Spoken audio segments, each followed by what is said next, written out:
আচ্ছা ঠিক আছে, তাহলে আমাদের কোথায় যেন ছিলাম, পোর্টল্যান্ড সিমেন্টের সংযুক্তের বৈশিষ্ট্যগুলোতে আমরা ছিলাম।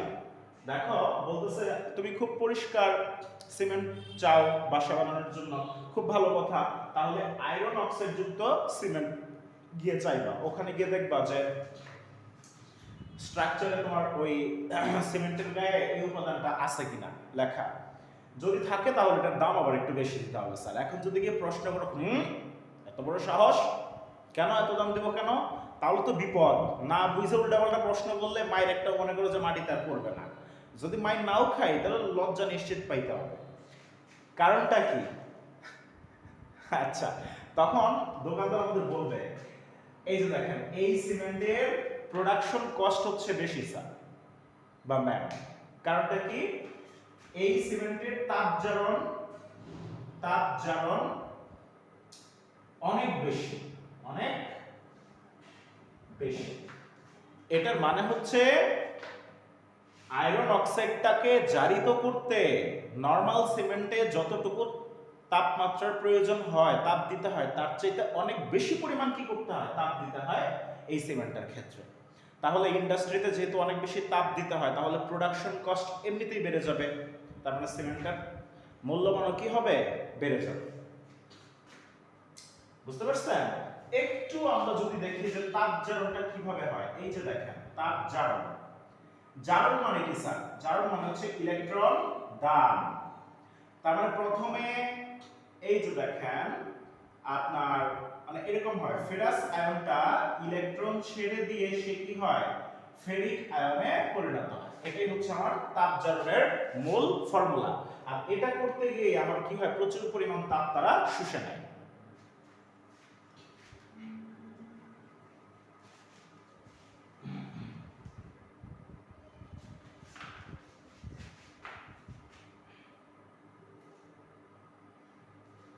আচ্ছা, আরেকটা বৈশিষ্ট্য হচ্ছে সিমেন্টের মধ্যে বালুর পরিমাণ কম হইলে আবার সমস্যা আছে, বেশি হইলেও সমস্যা আছে। কেমন? সিলিকার পরিমাণ কম হলে সিমেন্ট ধীরে ধীরে জমাট বাঁধে, ধীরে ধীরে জমাট বাঁধে। অতি দ্রুত সিমেন্টটা জমাট বাঁধলেও সমস্যা আছে, ভঙ্গুর হয়ে যাবে।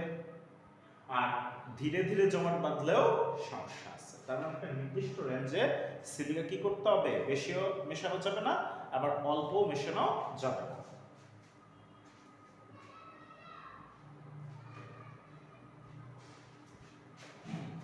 আচ্ছা, আরেকটা বৈশিষ্ট্য হচ্ছে দেখেন অ্যালুমিনিয়াম পড়ছিলাম না, এই অ্যালুমিনার পরিমাণ যদি বেশি হয়, অ্যালুমিনার পরিমাণ বেশি হলে সিমেন্ট দ্রুত জমাট বাঁধে, দ্রুত জমাট বাঁধে। মাথায় রাখতে হবে Al2O3, অ্যালুমিনার পরিমাণ যদি বেশি থাকে তাহলে সিমেন্টটা খুব দ্রুত জমাট বাঁধবে। তখন আবার কি হবে, যত দ্রুত জমাট বাঁধবে তখন দেখবে যে দেয়ালের সিমেন্ট রে হালকা তুমি টোকা দিছো, ভেঙে ভেঙে পড়ে যাচ্ছে, ঝরঝর করে নেমে যাচ্ছে, ভঙ্গুরে যাবে বেশি, বিপদ আছে।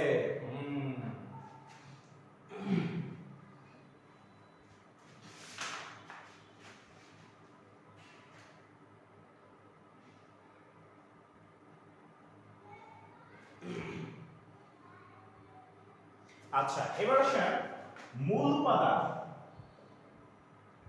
মূল উপাদান ক্যালসিয়াম অক্সাইড বা চুনের পরিমাণ যদি কম থাকে, চুনের পরিমাণ কম থাকলে কি হবে,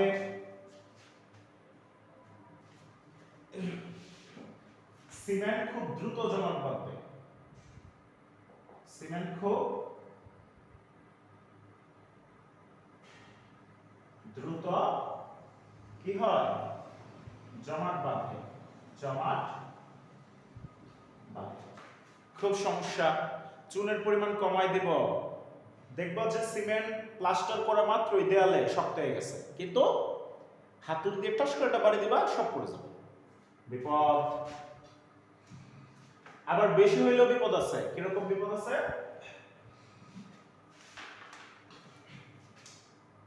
চুনের পরিমাণ যদি 1.9 থেকে 2.1 এর বেশি হয় তখন দেয়ালে সিমেন্টের গায়ে ফাটল সৃষ্টি হয়। সিমেন্টের গায়ে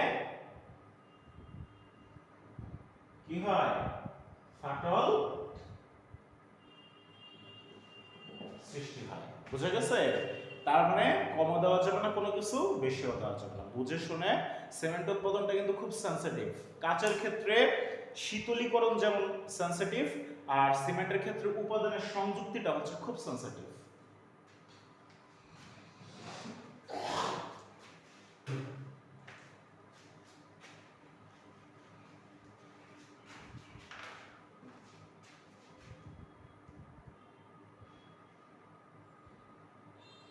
আচ্ছা, এবার আসবো পোর্টল্যান্ড সিমেন্টের মূল গাঠনিক উপাদানের সংযুক্তিগুলা। পোর্টল্যান্ড, এটাকে বলতে পারো শিল্পক্ষেত্রে ব্যবহৃত, এভাবে বলা যায়, শিল্পক্ষেত্রে ব্যবহৃত পোর্টল্যান্ড সিমেন্টের মূল গাঠনিক উপাদান সমূহের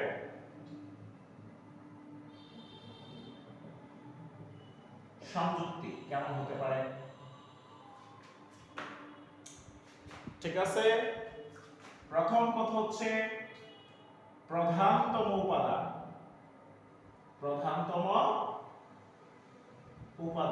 এটা। তারপরে হচ্ছে দ্বিতীয় প্রধানতম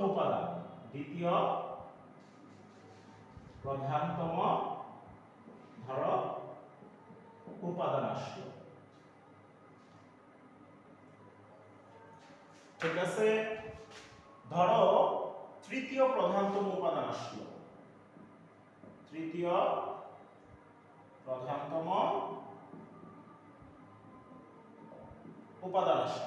দেখা যাচ্ছে। তারপরে হচ্ছে ধরো আমরা লিখবো যে এখানে চতুর্থ প্রধানতম উপাদান। এই চারটা প্রধানতম উপাদান হচ্ছে সিমেন্টে আছে। প্রথমটা কি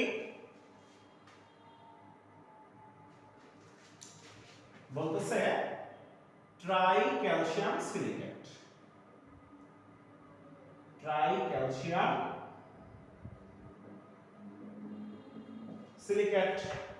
তার মানে হচ্ছে ক্যালসিয়ামকে ইংরেজি নামের প্রথম সি দিয়ে ধরবো আমরা, কিন্তু এখন যদি বলো প্রতীক ধরেন না কেন সি এ, এরকম না, ইংরেজি নামের আদ্য অক্ষর ধরে এবার জাস্ট লিখবো। ট্রাই ক্যালসিয়াম মানে হচ্ছে সি ক্যালসিয়াম, আর ট্রাই মানে হচ্ছে 3, এই যে ট্রাই ক্যালসিয়াম সিলিকেট মানে জাস্ট এস দিয়ে দাও। এটা কিন্তু পারমাণবিক ওই যে কি বলে প্রতীকের সাথে মিলায় নেওয়া যাবে না। ক্লিয়ার? দ্বিতীয় প্রধানতম উপাদান হচ্ছে ডাই ক্যালসিয়াম সিলিকেট। মনে থাকে যেন, ডাই ক্যালসিয়াম সিলিকেট। ওকে, তৃতীয় প্রধানতম উপাদান হচ্ছে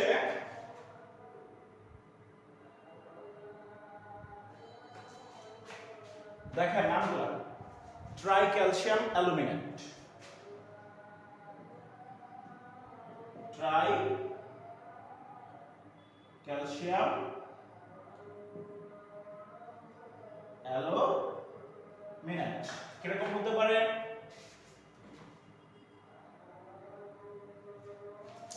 ট্রাই ক্যালসিয়াম মানে কি এই যে C3 ট্রাই ক্যালসিয়াম আর হচ্ছে অ্যালুমিনেটের A।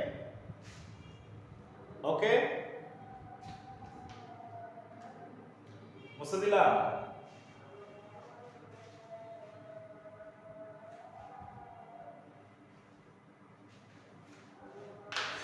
এবার আসো চতুর্থ প্রধানতম উপাদানটা কি হতে পারে?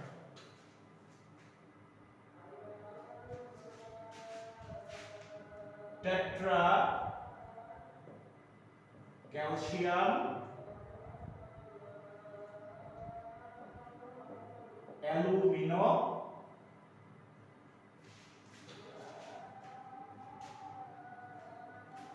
ফেরাইট।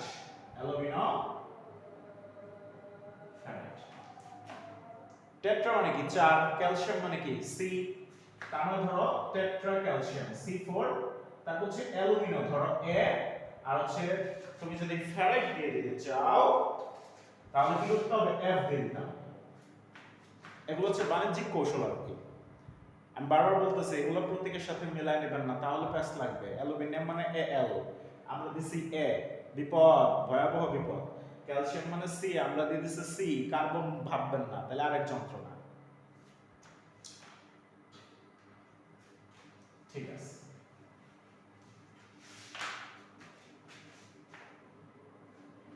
এখন আমরা দেখব যে এই যে প্রধানতম উপাদান ট্রাই ক্যালসিয়াম সিলিকেট, দ্বিতীয় প্রধানতম উপাদান হচ্ছে ডাই ক্যালসিয়াম সিলিকেট, তৃতীয় প্রধানতম উপাদান হচ্ছে ট্রাই ক্যালসিয়াম অ্যালুমিনেট, চতুর্থ প্রধান উপাদান হচ্ছে টেট্রা ক্যালসিয়াম অ্যালুমিনো ফেরাইট। এগুলোর স্ট্রাকচার কি? প্রথম হচ্ছে ট্রাই ক্যালসিয়াম সিলিকেট, অর্থাৎ 3 অণু চুন আছে, ক্যালসিয়াম অক্সাইড আছে, আর 1 অণু হচ্ছে সিলিকন ডাইঅক্সাইড আছে বা বালুর কণা আছে।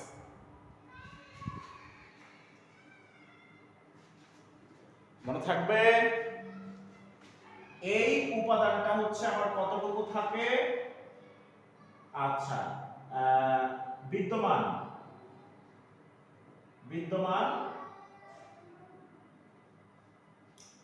শতকরায় পরিমাণ কোথায়? সিমেন্টের মধ্যে। এটা থাকবে হচ্ছে 50%, বাকি 50% থাকবে অন্যান্য মিশ্রণ। ক্লিয়ার? 2 নাম্বার হচ্ছে ডাই ক্যালসিয়াম সিলিকেট। এটা মানে কি? তার হচ্ছে 2 অণু ক্যালসিয়াম অক্সাইড চুন থাকবে আর 1 অণু সিলিকন ডাইঅক্সাইড থাকবে। ওকে, এইটা হচ্ছে সিমেন্টের মধ্যে কত পার্সেন্ট থাকবে? 25% থাকবে। ক্লিয়ার? মোটামুটি 50 আর 25 কত হয়েছে? 75% হয়ে গেছে। এবার ধরেন 3 নাম্বার উপাদানটা আসুক, যে ট্রাই ক্যালসিয়াম অ্যালুমিনেট। তার মানে হচ্ছে 3 অণু চুন বা ক্যালসিয়াম অক্সাইড আছে আর হচ্ছে 1 অণু অ্যালুমিনা আছে, তার মানে অ্যালুমিনিয়াম অক্সাইড আছে। এটা হচ্ছে 10% থেকে যাবে। তাহলে 75 আর 10 85% হয়ে গেছে, আরো 15% রয়েছে।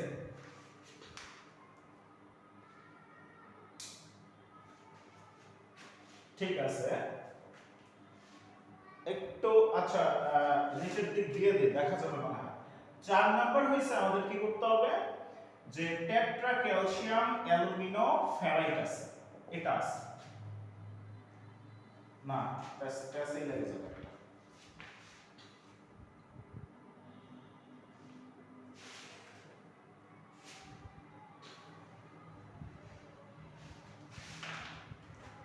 তাহলে 4 নম্বর আছে কি? Tetra calcium alumino ferrite. এটা একটু বুঝতে হবে স্যার। টেট্রা মানে কি হচ্ছে 4 অণু কি থাকতে পারে? 4 অণু চুন থাকতে পারে, মানে ক্যালসিয়াম অক্সাইড থাকতে পারে। যেহেতু অ্যালুমিনিয়াম বলছি তার মানে হচ্ছে 1 অণু অ্যালুমিনিয়াম অক্সাইড থাকবে। আর যেহেতু ফেরাইট বলছি, ফেরাইট মানে হচ্ছে 1 অণু ফেরিক অক্সাইড Fe2O3, এই ফেরিক অক্সাইড। ক্লিয়ার? এটা থাকবে হচ্ছে কত পার্সেন্ট সিমেন্টে? 10% থাকবে। থাকছে? আচ্ছা, তাহলে কত পার্সেন্ট হইছে? ওখান থেকে হিসাব করো। যে ধরো উল্টা দিক থেকে আসি, ট্রাই ক্যালসিয়াম অক্সাইড ইনটু হচ্ছে অ্যালুমিনা Al2O3, এটা ছিল হচ্ছে 10%। তারপর দুই নাম্বারটা ছিল ডাই ক্যালসিয়াম মানে চুন আর নিচে সিলিকন ডাইঅক্সাইড, এটা ছিল হচ্ছে 25%। আর নিচে এক নম্বরে আসি যে ট্রাই চুন ক্যালসিয়াম অক্সাইড, এটা হচ্ছে সিলিকন ডাইঅক্সাইড, এটা হচ্ছে 50%। তাহলে মোট কত পার্সেন্ট আসতেছে টোটাল? 50, 25, 75, 85 আর হচ্ছে 95%। কত পার্সেন্ট আসতেছে? 95%। ওকে, মোটামুটি এটা হচ্ছে কি সিমেন্টের, পোর্টল্যান্ড সিমেন্টের মূল উপাদানগুলোর সংযুক্তি। এখন আমাদের 5% বাকি রয়েছে। আচ্ছা, কোন কোন ইন্ডাস্ট্রিতে কি করা হয়, এই 95 বিকল্প হিসেবে 97%ও নেওয়া হয়, 97%ও নেওয়া হয়, মোটামুটি এই রেঞ্জের মধ্যে থাকে। বাকি যে 3% আছে, ওই 3% হচ্ছে কিছু অপদ্রব্য থাকে বা হচ্ছে অন্যান্য কিছু মিশ্রিত পদার্থ, আনুষঙ্গিক মিশ্রণ থাকে আর কি, যেগুলো মিশাতে হয়, না মিশালেও সমস্যা নেই এরকম।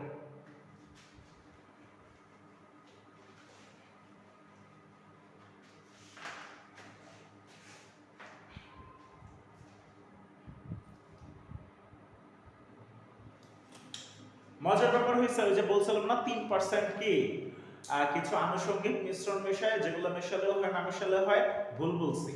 শোনেন, তাহলে বলতেছে যে পোর্টল্যান্ড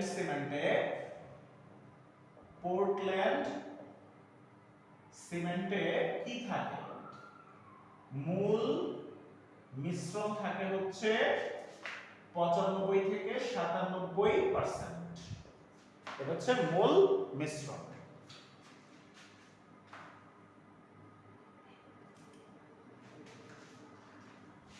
আচ্ছা, কোন কোন বই আবার বলা আছে 97 থেকে 98% থাকে হচ্ছে মূল মিশ্রণ। যেমন হাজারি লাক্সারের বইয়ে বলা আছে 97 থেকে 98%। আর হচ্ছে এক্সট্রা কি থাকে আমার 2 থেকে আমার 3% খালি থাকে না, সেটা হচ্ছে জিপসাম। জিপসাম মাথায় রাখতে হবে।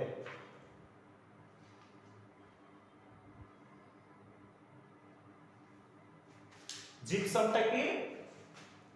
জিপসামটা হচ্ছে ক্যালসিয়াম সালফেট আর হচ্ছে 2 অনু পানি, এটাই হচ্ছে জিপসাম। ক্লিয়ার? ক্যালসিয়াম সালফেট দিবা, দেওয়ার পরে ওখানে 2 অনু পানি এক্সট্রা দিয়ে দিতে হবে। এরা 2 অনু পানির মধ্যে কি থাকবে, সংশ্লিষ্ট থাকবে, সন্নিবেশিত থাকবে, সেটা হলো জিপসাম। জিপসাম মিশাইতে হবে 2 থেকে 3%। এটার কারণটা কি? অফকোর্স একটা কারণ আছে, এবং খুব গুরুত্বপূর্ণ ভূমিকা পালন করে হচ্ছে এই জিপসাম। আসবো, সেটা সিমেন্ট যখন উৎপাদন করব তখনই অটোমেটিক এই জিপসাম আমরা চলে আসবো। তবে এই যে মূল মিশ্রণটা একটু মাথায় রাখেন, মূল মিশ্রণটা যখন প্রোডাকশনে যাবে, মেশিনে যাবে, তখন মেশিন একটা মিহি গুড়ার মতো সৃষ্টি করবে, একদম ভেঙে চুরে মিহি দানা দানায় পরিণত করবে। তাহলে এই যে মূল মিশ্রণের মিহি দানা মানে যেটা হচ্ছে আউটপুট হিসেবে বের হয়, আউটপুট সিমেন্ট হিসেবে যেটা আমাদের হচ্ছে বের হয়, সেটাকে আমরা বলবো হচ্ছে ক্লিংকার।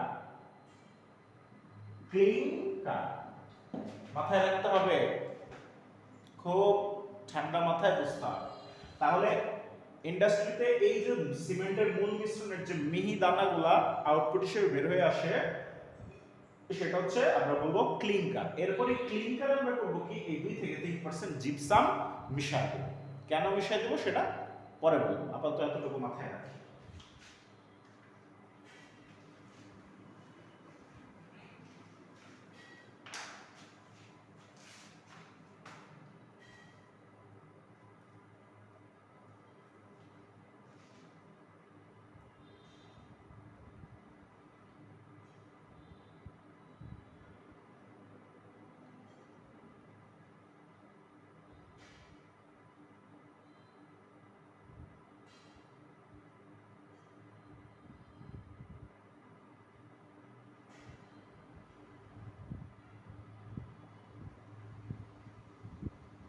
আচ্ছা, এখন আমরা চলে আসবো পোর্টল্যান্ড সিমেন্ট উৎপাদনের মূলনীতিতে। পোর্টল্যান্ড সিমেন্ট উৎপাদনের মূলনীতি। প্রথম যে নীতিটা হচ্ছে কাঁচামালের গুঁড়ার মিশ্রণ তৈরি করব। কাঁচামালের গুঁড়ার মিশ্রণ তৈরি করব। ওই যে মূল উপাদানগুলোকে দিয়ে গুঁড়া গুঁড়া করে একটা মিশ্রণ তৈরি করব, প্রথম কথা। দ্বিতীয় কথা হচ্ছে, আচ্ছা এখানে একটু ওভারভিউ করেই নিই। কাঁচামাল থেকে কি কি আসবে? প্রথম কথা হচ্ছে ক্যালকেরিয়াস আসবে, ক্যালকেরিয়াস আসবে, আর হচ্ছে আরজেলিয়াস আসবে, আরজেলিয়াস আসবে। ক্যালকেরিয়াস থেকে কি কি আসবে? ক্যালকেরিয়াস থেকে আসবে হচ্ছে ক্যালসিয়াম কার্বনেট, চুনা পাথর। হ্যাঁ, যেখান থেকে কি চলে আসবে? চুন চলে আসবে, ক্যালসিয়াম অক্সাইড। ক্লিয়ার? আর আরজেলিয়াস থেকে হচ্ছে আমার ম্যাগনেসিয়াম অক্সাইড আসবে, তারপর হচ্ছে সিলিকা আসবে, আর হচ্ছে আমার কি আসতে পারে? চায়না ক্লে আসতে পারে, চায়না ক্লে আসতে পারে। এরপর হচ্ছে আমার অ্যালুমিনিয়াম আসতে পারে, অ্যালুমিনিয়াম অক্সাইড, এগুলা আসতে পারে। আচ্ছা, এরপরে আবার মধ্যে দিয়ে আরেকটা উপাদান বের করতে হবে, সেটা হচ্ছে কি দেখা যায়, দেখা না গেলে আমরা এই এদিক থেকে একটু টান দিয়ে এদিক নিয়ে আসি। এই ধরো এইখানে আরেকটা উপাদান কি আসতে পারে? সেটা হচ্ছে জিপসাম। সেটা হচ্ছে কি? জিপসাম, মানে ক্যালসিয়াম সালফেট, এগুলো হচ্ছে 2 অনু পানি। ওকে, আবার রিপিট করতেছি। কাঁচামালের গুঁড়ার মিশ্রণগুলো কিভাবে আনবো? প্রথম হচ্ছে ক্যালকেরিয়াস বা চুনময় খনিজ নিয়ে আসবো। কোনটা?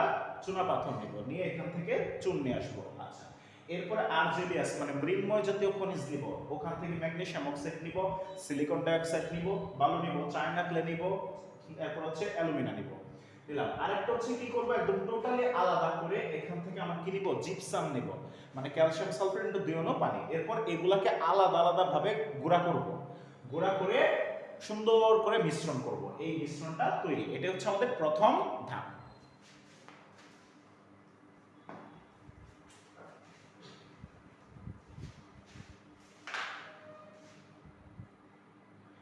দ্বিতীয় ধাপটা কি?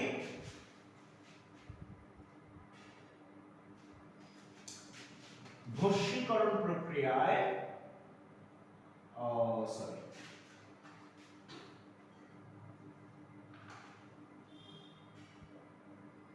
ভস্মীকরণ প্রক্রিয়ায় ওইসব কাঁচামাল থেকে ক্লিংকার উৎপাদন, ওইসব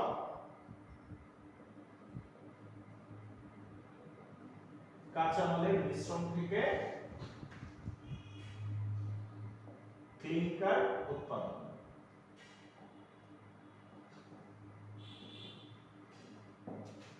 ক্লিয়ার? ক্লিংকারটা মাথায় রাখতে হবে, এই টার্মগুলো যেন আমরা ভুল না করি। ক্লিংকার উৎপাদন করে নামাই নিয়ে আসবো। ঠিক আছে, 3 নাম্বার প্রসেসে আমরা কি করব? এরপর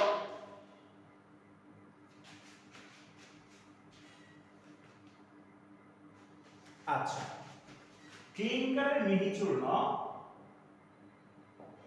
ক্লিংকারের মিহিচূর্ণ ও জিপসাম, জিপসামের 2 থেকে 3% মিশ্রণ যোগ করে সিমেন্ট উৎপাদন, সিমেন্ট কি করব? উৎপাদন করব। বাস, এটা হচ্ছে 3 নাম্বার স্টেপ।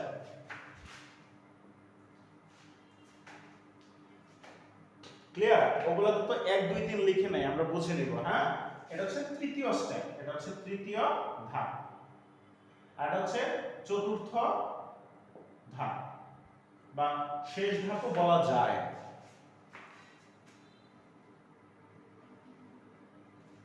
শেষ ধাপটা নাই, যেহেতু লিখে বলছি একটা তোমরা দিবা না। শেষ ধাপটা হচ্ছে এটাকে সুন্দর করে কি করবো? বাজারজাত করে ফেলবো, শেষ। তার মানে হচ্ছে শেষ ধাপ নাই, 3 ধাপে মূলত সিমেন্ট, পোর্টল্যান্ড সিমেন্ট কি হয়? উৎপাদিত হয়। বুঝে গেছে? এবার ধীরে ধীরে ধীরে ধীরে আমরা ভেতরে ঢুকবো।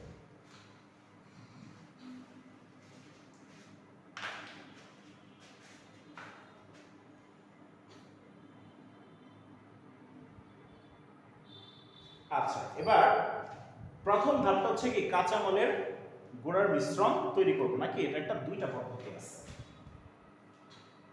প্রথম ধাপ সেটা হচ্ছে কাঁচামালের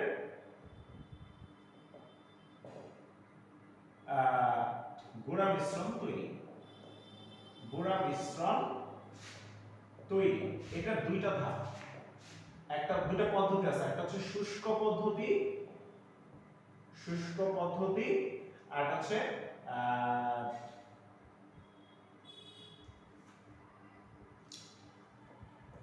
সিক্ত পদ্ধতি। সিক্ত পদ্ধতি মজার ব্যাপার হচ্ছে এখানে এতে জ্বালানি খরচ কম, জ্বালানি খরচ কম, আর শুষ্ক পদ্ধতিতে জ্বালানি খরচ বেশি, এতে জ্বালানি খরচ কি বেশি।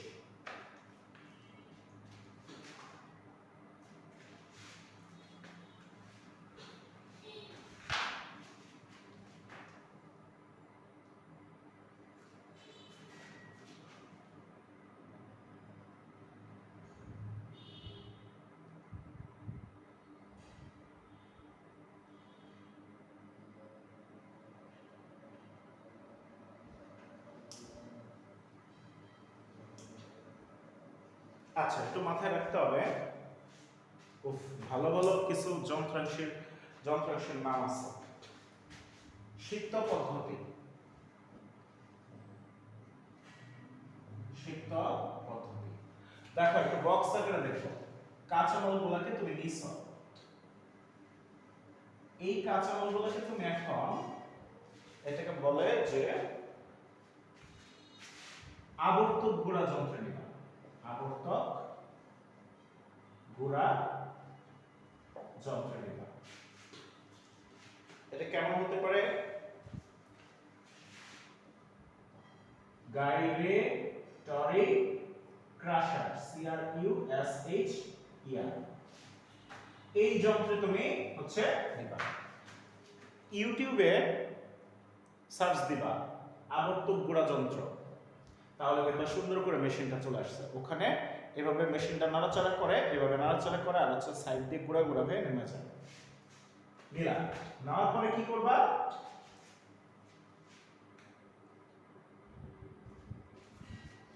পরে হচ্ছে বল মিলে নিবা, বল, বল মিলে নিবা। এই যে বল মিলে নিছো, ক্লিয়ার? ক্রাশারে হচ্ছে কি হবে? গুঁড়া হবে। কি হবে?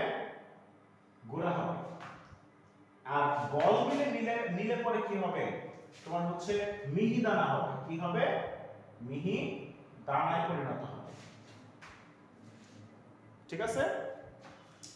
এরপর এটাকে ওয়াশ মিলে নিবা। ওয়াশ মিলে নিবা। ওয়াশ মিল তার মানে কি? এটাকে পানি দিয়ে ধৌত করতে হবে। ওয়াশ মিলে কি হয়? পানি দ্বারা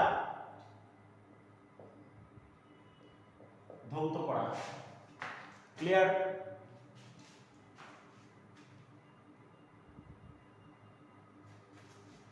এতটুকু বোঝা গেছে? আচ্ছা, প্রথমে কাঁচামাল নিব, নিয়ে আবর্তক গুঁড়া যন্ত্রে নিব, তখন সে একটু ভাঙবে, ভেঙে গুঁড়াই হবে।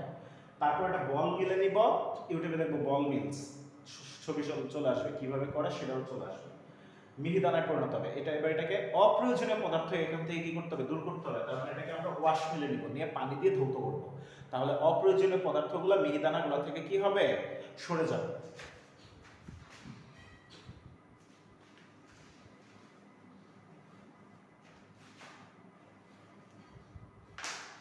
আচ্ছা, এবার ওয়াশ মিল থেকে কি করব? এটাকে বলতে হবে যে পরিশোধিত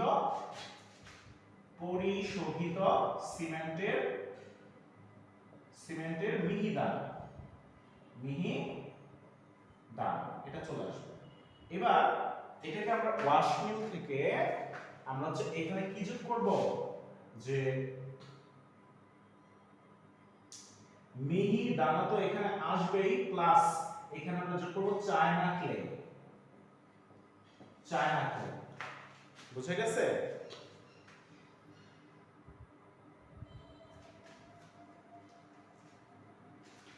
চায়না ক্লে অর্থাৎ ওই যে আর্জেলিয়াস পদার্থগুলো যোগ করব এটসেট্রা। যেমন এটা কি বলে আর্জেলিয়াস পদার্থ, আর্জেলিয়াস পদার্থ সমূহ কি করব যোগ করব, প্লাস হচ্ছে একটু যোগ করব বাত্তাচুল্লির ধাতুমূল যোগ করব। বাত্তাচুল্লি মানে হচ্ছে যে ফার্নেস একদম নিচের স্তরে যে খনিজগুলো আলাদা করে নিচের স্তরের যে ইয়াটা বক্সটা আছে সেখানে চুল্লিটা আছে অংশটা, সেখানে রিটোর্টেড সর্বনিম্নের চুল্লিটা হচ্ছে তোমার প্রচন্ড উত্তপ্ত থাকে, সেখানে যে ধাতুর যে মল মানে ভেজাল খনিজগুলো যে পড়ে থাকে তরল হয়ে সেটা এখানে যোগ করব। একটু যোগ করে দিতে হবে, বাত্তাচুল্লির ধাতুমল কি করব যোগ করে দেব। এবার যোগ করার পরে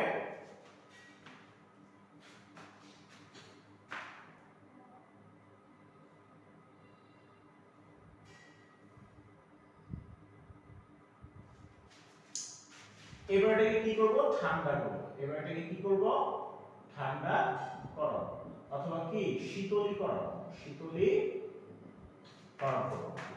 করলে আমরা কি পাবো ক্লিনকার পাবো,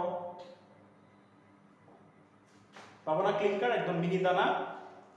ক্লিনকার মানে হচ্ছে কি মিহি দানা। আচ্ছা দেখো ইন্ডাস্ট্রিতে এটাকে কি বলে, ইন্ডাস্ট্রিতে এটাকে বলে স্নারি। স্নারি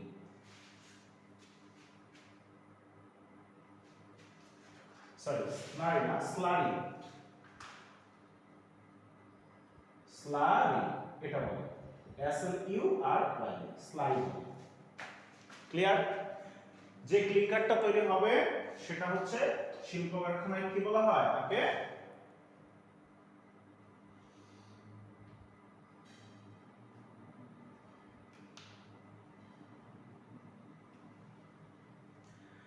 স্লারি বলা হয়। এভাবে আপাতত স্লারি দিয়ে কি এই সিক্ত পদ্ধতিতে কি আসে শেষ অবধি এই স্লারিটা আসে। এখনো কিন্তু জিপসাম মিশায় নাই, জিপসাম মিশানোর ধাপটা এর পরের স্টেপটাই। আচ্ছা এটা গেল সিক্তকরণ পদ্ধতি।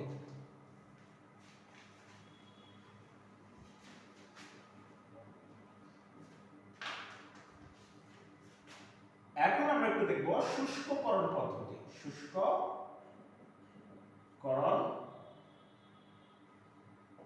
পদ্ধতি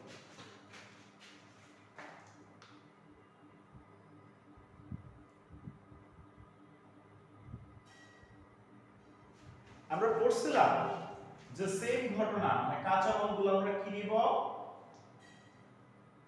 কাঁচামালগুলো হচ্ছে আবর্তক যন্ত্রে নিব, আবর্তক গুড়া যন্ত্রে নিব। নেওয়ার পরে এটাকে কি করব হচ্ছে বল হচ্ছে মেশিনে নিব, মিহি দানা হবে তাই তো। এরপর এটাকে আমরা ডাইরেক্ট কোথায় নিয়ে যাব মিক্সিং মিলে নিয়ে যাব। মিক্সিং মিল। সিক্তকরণ যন্ত্র যেমন আমরা ওয়াশ মিলে নিয়ে গেছিলাম, নিয়ে পানি দ্বারা কি করছিলাম সিক্ত করে ধৌত করছিলাম, এই শুষ্ককরণ পদ্ধতিতে ওয়াশ মিলে নিব না, নিব মিক্সিং মিলে। এতটুকু পার্থক্য। তখন আরেকটা পার্থক্য আছে এখান থেকে দেখো মিক্সিং মিল থেকে একটা যে কাঁচামালের মিশ্রণের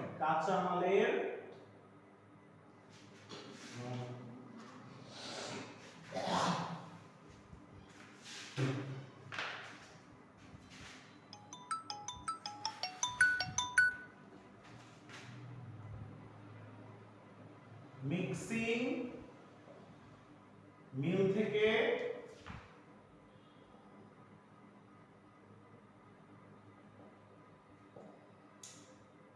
কাঁচামালের তোমার হচ্ছে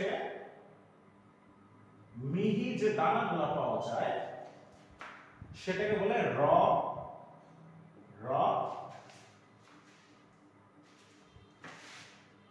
মিল। সেটাকে কি বলে? র, তারপর হচ্ছে মিল। একদম ডিরেক্ট শুষ্ক কাঁচামালটা পাওয়া যায় এবং সেটা হচ্ছে তোমার এটা কি তৈরি করে? একটা সমসত্ব মিশ্রণ তৈরি করে। সমসত্ব মিশ্রণ তৈরি করে। বুঝা গেছে? মানে শুকনো অবস্থাতেই প্রত্যেকটা উপাদান সমান সমানভাবে মিশে থাকে। তাহলে সিক্তকরণ থেকে শুষ্ককরণের পার্থক্য হচ্ছে সিক্তকরণে ওয়াশ মিলে নিয়ে যাব, পানি যোগ করব, ক্লিয়ার করব, পরিশোধন করব। আর শুষ্ককরণ হচ্ছে মিক্সিং মিলে নিয়ে যাব, নেওয়ার পরে সিক্তকরণ হচ্ছে যে ক্লিংকারটা পাওয়া যায় আউটপুট, সেটাকে বলে হচ্ছে কি স্লারি। আর হচ্ছে আমাদের এই শুষ্ককরণ পদ্ধতিতে যে হচ্ছে আমাদের কাঁচামালটা পাওয়া আউটপুটটা পাওয়া যায় সেটাকে বলবো র। আর ওখানে কোনো সমশক্তিয় মিশ্রণ তৈরি করে না, কিন্তু শুষ্ককরণ পদ্ধতিতে সব উপাদানগুলাই সমানভাবে মিশে থেকে একটা সমশক্তি মিশ্রণ তৈরি করে। এই যা, কিন্তু সেটা কিন্তু আপনার হচ্ছে এটা শুষ্ককরণ পদ্ধতিতেই কিন্তু হয়, মনে রাখতে হবে। এই হচ্ছে দুটোর মধ্যে কি পার্থক্য।